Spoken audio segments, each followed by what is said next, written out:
ဟုတ်ကဲ့ပါဒါလေးတော့ခိုလှကားငါဝန်ဆောင်မှုရှမ်းနေငှားတာပေါ့နော်ငှားတော့သူတို့နဲ့အတူတူလိုက်ပါရင်ဒါခိုလှခရီးစဉ်လေးမှာငကယုံလှိုင်ကူဖျားပေါ့နော်ဒါအတွင်းထဲကိုရောက်နေပြီပေါ့နော်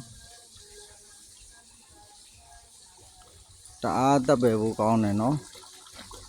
ဒီမှာတော့အကုန်လုံးအပြစ်ဟူသမျှကိုဘာအပြစ်တွေလုံးမလဲလုံးမဲ့အပြစ်တွေအကုန်လုံးနောက်တွန့်သွားစေမဲ့ဖြစ်စဉ်တွေပေါ့နော်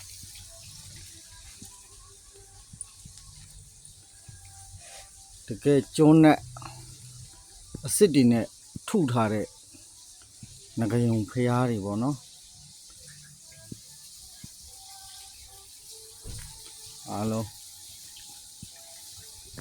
စုံရှိတယ်ပေါ့လို့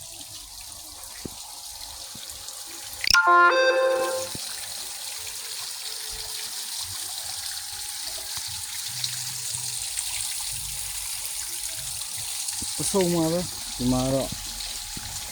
တော်တပ်ပေဖို့ကောင်းတယ်ဒါကျွန်တော်လိုက်ရိုက်ဖို့ဆိုတာဒါတစ်တော့အချိန်အများကြီးရိုက်လို့မရလို့ပေါ့နော်ဒါတော့အတွင်းနဲ့ဝင်းကောင်းထဲမှာလှိုင်ကူတဲကိုရောက်နေပြီပေါ့နော်ဒီမှာ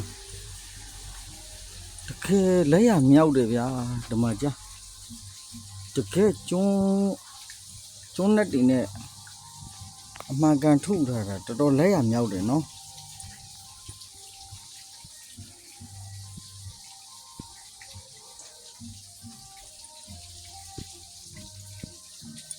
ဒါတော့ရှမ်းမပေါ့ကျွန်တော်ကားငါးခေါ်တဲ့ရှမ်းမဆူတောင်းတာပေါ့နော်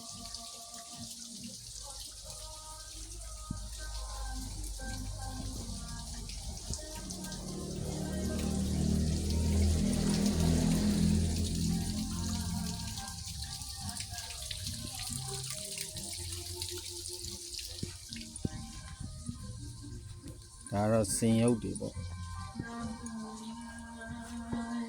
အားလုံးတကယ်တက်ပဲဖို့ကောင်းတယ်ဒီမှာဘုံကောင်းနဲ့ကြည့်လိုက်အော်မဘုံမင်းကောင်းတော့အစားအကုန်ရှိတယ်ပေါ့နော်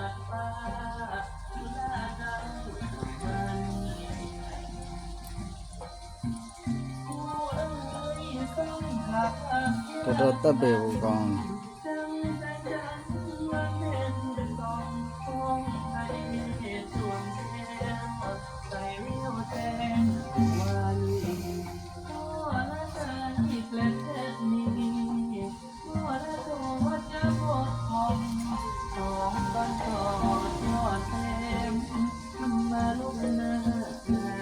ဒီနေရာမျိုးတွေကိုအလဲပတ်လာခြင်းနဲ့ဆိုလဲမြန်မာပြည်ကနေလာတာပဲဖြစ်ဖြစ်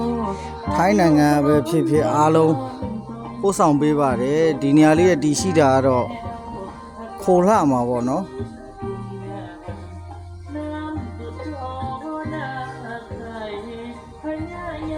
ဆူတောင်းလဲပြည့်တယ်ပေါ့နော်